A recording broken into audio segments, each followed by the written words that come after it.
अस्सलामुअलैकुम my YouTube family, कैसे हैं आप सब लोग। आप सब लोगों को वेलकम टू किचन एक्सप्लोरर। और आज हम बनाने जा रहे हैं टोफू।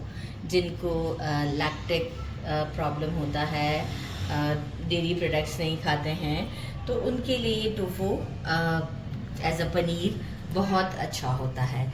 और ये वैसे भी काफ़ी यूज़फुल है, इनफैक्ट ये ज़रूर यूज़ करना चाहिए। ये हैं सोया बीन्स, छोटे छोटे से होते हैं। मैंने इसे ओवरनाइट सोक किया और आप देखें साइज़ में कितने डबल ट्रिपल हो चुके हुए हैं ये।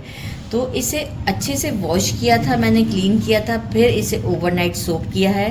लेकिन अभी भी देखें पानी थोड़ा सा डर्टी सा है। अच्छा, यहाँ अब हम क्या करेंगे, इसे इस तरीके से मसलेंगे तो देखें इसके छिलके निकल रहे हैं। ये छिलके जो हैं वो ये ऊपर आ जाएंगे पानी के ऊपर। तो अच्छे तरीके से जब हम इसे मसलेंगे तो ये छिलके पानी के ऊपर आएंगे और हम इन छिलकों को फिर उठा लेंगे। मतलब अच्छे तरीके से पहले मैं थोड़ा सा इसे रब करूं, फिर आपको शो करती हूँ। देखिए थोड़ा थोड़ा जैसे मसलने के बाद छिलके ऊपर की तरफ आते जाएंगे और हम इसे इस तरीके से जितना ज़्यादा से ज़्यादा हो सके हम निकालें। थोड़ा बहुत रह भी जाएंगे, बार बार मसलेंगे इसी पानी में से और छिलकों को निकालते जाएंगे। इसके बाद ये होगा कि इन दी एंड, अभी देखिए मैं एक बार फिर से दोबारा से इसे वो करूँगी क्योंकि मैंने एक बार अच्छे से मसल दिया था। अब ये दोबारा से देखें, दोबारा से छिलके ऊपर आ गए। तो इस तरह से करते हुए जितने हम छिलके निकाल सकते हैं ये हम निकाल देते हैं और इसके बाद इसे एक अच्छा सा वॉश दे देंगे। और थोड़ा बहुत अगर छिलके, क्योंकि जितने हम निकाल देंगे अच्छा है, अगर नहीं निकलते तो टोफू जो है वो थोड़ा सा सख्त बनता है, तो निकाल देंगे ज़्यादा से ज़्यादा तो अच्छी बात है। अच्छा, बाकी हमें क्या चाहिए होगा, मैं ये पूरा अब आपको इसी तरीके से क्लीन करके शो करूँगी। और पानी अब हम फिर ये डिस्कार्ड कर देंगे सारे स्किन्स के बाद। अराउंड 3 टेबलस्पून विनेगर चाहिए। और ये सोयाबीन मैंने हाफ केजी लिया था। 3 टेबलस्पून विनेगर चाहिए। 4 टेबलस्पून हम वाटर ले लेंगे इसमें। 2 टेबलस्पून कोरिएंडर बारीक कट कर लिया है। 1 टीस्पून चिली फ्लेक्स, 1 टीस्पून ज़ीरा, 2 small green chillies and 1 teaspoon salt. आप चाहें तो प्लेन भी बना सकते हैं, लेकिन मैं ये टोफू जो बना रही हूँ इसे मैं आगे किसी रेसिपी में यूज़ करना चाहूँगी, तो इसलिए मैं इसे थोड़ा सा फ्लेवरफुल बना रही हूँ। तो बस फिर अब हम सबसे पहले इसे क्लीन करते हैं, इसके बाद हमें इसे क्या करना है ये मैं आपको बताती हूँ। अच्छे खासे जो है वो छिलके मैंने निकाल दिए हैं, ये आप देख सकते हैं। बाकी एक पानी से अच्छे से वॉश कर दिया है। अच्छा, कुछ मैंने जो है वो इसमें ये हमारे बीन्स डाल दिए हैं, सोया बीन्स। अब हम क्या करेंगे, टोटल जो है वो हमें 2 लीटर के करीब वाटर चाहिए। तो अब हम इसे टाइमली थोड़ा थोड़ा पानी डाल के ब्लेंड करते हैं और थोड़ा थोड़ा पोर्शंस को ब्लेंड करते हैं और इसे हम सीव की हेल्प से छानेंगे। बिल्कुल पेस्ट होना चाहिए। इस पोर्शन को हम ये बारीक वाली सीव से हम से छान लेते हैं। और क्या करना है हमें कि ये जितना भी आप चाहें तो कपड़े से भी, जो मलमल का कपड़ा होता है उससे भी इसे छान सकते हैं। और जो भी ये रेसिड्यू होगा इसे अभी हम डिस्कार्ड नहीं करेंगे। इसे अभी हम सेकंड टाइम भी, जब सारा ये हमारा फर्स्ट बैच कंप्लीट हो जाएगा उसके बाद थोड़ा सा पानी डाल के हम अगेन इसे ब्लेंड करेंगे। क्योंकि देखिए अभी ये फर्स्ट इसको हमने वो किया है, मिक्सी में चलाया है, तो काफ़ी विस्कस सा इसका मिल्क है। तो अब ये आप देखें कि है भी थोड़ा चंकी सा। तो अभी जो है वो इसे हम सेकेंड और थर्ड टाइम भी थोड़ा थोड़ा पानी डाल के चलाते रहेंगे। अगर 2 लीटर से अबव भी पानी होता है तो कोई टेंशन की बात नहीं है। ये देखें अप्रॉक्स 2.5 लीटर के करीब मुझे पानी यूज़ किया मैंने। और ये एक ज़बरदस्त सा हमारा मिल्क रेडी है इसका, सोयाबीन का। ये इसका सारा रेसिड्यू मैं नहीं कहूँगी, इसे हम थोड़ा थोड़ा करके आटा गूंदते वक्त भी यूज़ कर सकते हैं। बहुत आराम से, एक बहुत हेल्दी होता है ये, खाने में कोई प्रॉब्लम नहीं है। मज़ीद अगर आप इसे मुझे इतना ही अभी चाहिए था, वरना आप इसे मज़ीद ब्लेंड करेंगे तो मज़ीद इसमें से मिल्क निकलेगा। लेकिन मैं इसे क्या करूँगी, आटा गूंदने में थोड़ा थोड़ा पोर्शन रोटी में शामिल कर दूँगी, तो ये भी हमारी डाइट में चला जाएगा। तो चलिए जी, अब हम स्टोव की तरफ चलते हैं क्योंकि सोयाबीन को पकाने का जो प्रोसेस है वो भी 15 मिनट्स है। मीडियम फ्लेम पर हमने इसे बॉईल करने के लिए रखा है। अच्छा, कंटिन्यूस स्टर करते रहेंगे। यहाँ एक काम करना है कि जो स्किम्स होता है जो कि झाग हम कहते हैं, इसे हम हटाते जाएंगे और जो है वो जितना जितना आता जाएगा स्किम हम उसे रिमूव करेंगे। ये इसलिए करना है हमें कि इसका जो है वो शेड बहुत अच्छा रहेगा, डर्टी सा नहीं लुक आएगा। सेकेंड ये है कि हमें इसे कुक अच्छा करना है फॉर 15 मिनट्स बॉयल आने के बाद भी, ताकि जो है वो बेशक स्लो फ्लेम पे बॉईल करना है हमें इसे बॉईल आने के बाद 15 मिनट्स। जो सोया बीन्स हैं वो अच्छे से कुक्ड हो जाएं, बिल्कुल अच्छे से, नहीं तो क्या रहेगा कि कड़वापन रहेगा, टोफू कड़वा सा लगेगा। तो ये प्रोसेस भी बहुत ज़रूरी है।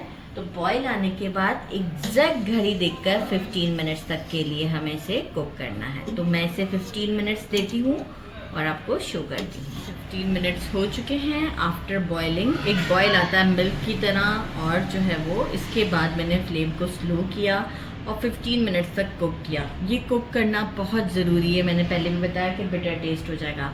यहाँ अब हम फ्लेम को ऑफ करते हैं और 5 मिनट्स तक मैं कंटिन्यूस स्टर कर रही हूँ। इस टाइम पे हम विनेगर नहीं ऐड करेंगे, थोड़ा सा ठंडा करेंगे, नहीं तो शॉक लगेगा और ये बहुत सख्त सा हमारा पनीर रेडी होगा।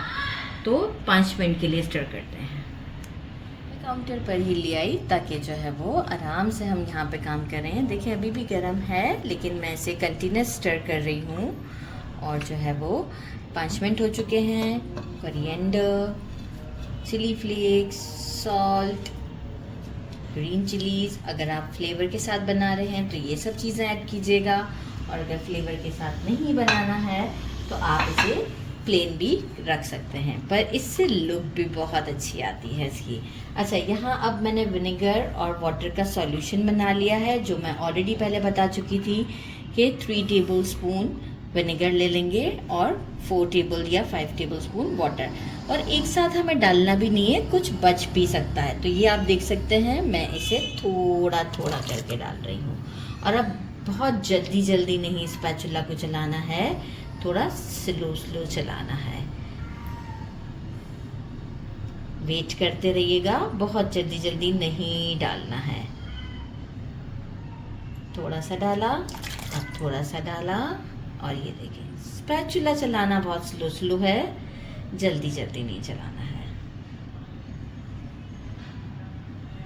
ये देखें अच्छा खासा सॉल्यूशन मेरा बच गया है, और ये आप देखें कि ये कडल फॉर्म में आना स्टार्ट हो चुका हुआ है।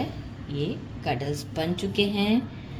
तो यहाँ अब हम क्या करेंगे, बस इसे जो है वो लिड लगाकर 5 मिनट के लिए रेस्ट दे देते हैं, और 5 मिनट के बाद हम इसे मसलिन क्लॉथ के साथ सीव भी रखेंगे और इसे स्ट्रेन करेंगे। साथ में थोड़ा सा टैप वाटर रख लेंगे, ताकि हम उसके ऊपर इसे डाल के जो विनेगर का एक्सट्रैक्ट होगा वो हम ख़त्म करेंगे।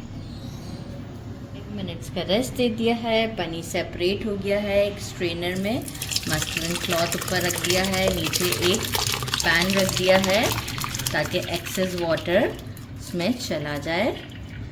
ये सब हम इसमें डाल देते हैं। थोड़ा सा यहाँ से मेरा एंगल पड़ रहा है तो इसे भी हम डाल देते हैं। स्ट्रेट करना पड़ेगा थोड़ा सा, ठीक। ये सब हमने डाल दिया है, और अब इसे कोई स्क्वीज़ करने की ज़रूरत नहीं है। थोड़ा सा हम इसे पानी को स्ट्रेन होने देते हैं, और जैसे ही पानी स्ट्रेन हो जाएगा तो मैं आपको बताती हूँ कि हमें क्या करना है। इसे अब एक बड़ी ही पतीली में, नीचे स्ट्रेनर है, वॉश कर लेते हैं। अच्छे से वॉश करना है। अप्रॉक्स 1.5 लीटर के करीब पानी है, और थोड़ा सा वेट करते हैं कि ये पानी सारा स्ट्रेन हो जाए। इसके बाद मैंने क्या किया है, ये स्ट्रेन हो रहा है, जब तक मैं आपको अपना सेटअप दिखा दूँ कि मुझे ये वाला शेप देना था। तो ये एक हमारे पास इस तरह की सीव होती है जो हम फ्रिज में रखते हैं चीज़ें स्टोर करने के लिए। एक ट्रे लिया है, मैंने कहा ना कि हमें कोई स्क्वीज करने की ज़रूरत नहीं है। एक बोल उल्टा करके रख दिया, इसके ऊपर ये मैंने रख दिया ताकि मेरा शेप स्क्वायर या रेक्टेंगल जिस तरीके का हमें चाहिए होता है हम इसके साथ एडजस्ट कर लेते हैं। तो ये जो है वो मैंने इतना ही रखना है। तो डायरेक्ट मैं क्या करूँगी, इसे अब उठा के इसमें रख दूँगी, और ये इसी का ही शेप फिर होल्ड कर लेगा। तो मैं इसे उठाती हूँ और इसमें रखती हूँ। ये देखिए मैं इसे इसमें ले आई हूँ, इस सीव में मैंने इसे रख दिया है। और अब हम क्या कर रहे हैं, थोड़ा सा इसे स्ट्रेट कर रहे हैं इस पार्ट को। अभी मैंने कुछ स्क्वीज़ नहीं किया, वो भी अभी हम बताएंगे कि कैसे ये इतनी आसानी से सारा काम हमारा हो जाएगा, कोई टेंशन की बात नहीं है। अब जो ये हमारा कपड़ा है, जो मसलिन क्लॉथ है, एक तरफ यहाँ से हम कॉर्नर्स को प्रेस करते हैं, यहाँ से करते हैं, ये पहले यहाँ से उठा लेते हैं ताकि जो है वो हमारा काम आसान हो जाए। ये साइड को मैं बचा रही हूँ ताकि ये जितना भी डबल है कपड़ा वो इस तरफ ही आ जाए। बस अब हमें ज़रूरत नहीं है ये दोनों साइड्स रहने दे। देखें ट्रे में अच्छा खासा पानी आ गया। इसी के शेप का एक मैंने ग्लास बोल ले लिया है और ये मैं इसके ऊपर रख देती हूँ और इस पर मैंने अपना वेट रख दिया है। और अब आप देखिए मुसलसल पानी गिरता रहेगा। 1 घंटे तक हम इसे बिल्कुल टच नहीं करेंगे। 1 घंटे के बाद मैं आपको इसकी लुक चेक करवाऊंगी कि इसकी लुक क्या है। अब क्या है कि ना हमें स्क्वीज़ करना पड़ा, हमें जो रिक्वायर्ड शेप था, इस तरीके से आपके पास कोई भी स्ट्रेनर हो उसके साइज़ के हिसाब से, शेप के हिसाब से घर में बहुत सारे बोल्स होते हैं, वो आप ले लें और ये वाला प्रोसेस कर लें। This is very easy. तो आफ्टर 1 आवर आपसे मिलती हूँ। 1 आवर हो चुका है। एक्चुअल मैंने बड़ी ट्रे में पहले रखा था, फिर जब पानी गिरना कम हो गया था तो मैंने एक प्लेट में इसे रख दिया है।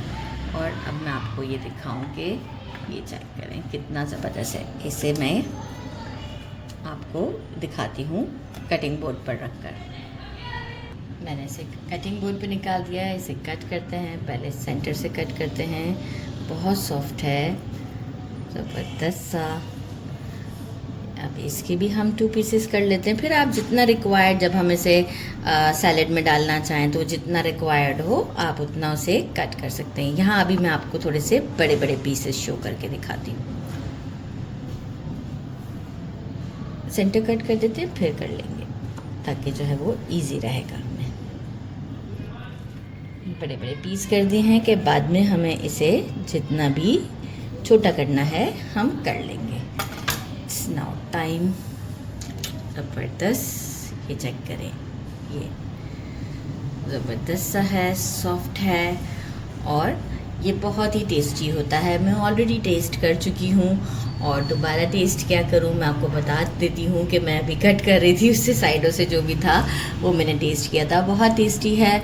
आप इसे सैलड में यूज़ करें या इसकी रेसिपीज़ बनाएं, ज़रूर ट्राई कीजिएगा। बहुत हेल्दी होता है। मेरे चैनल को लाइक और सब्सक्राइब करना नहीं भूलिएगा। अपना ख्याल रखिएगा। अल्लाह हाफ़िज़।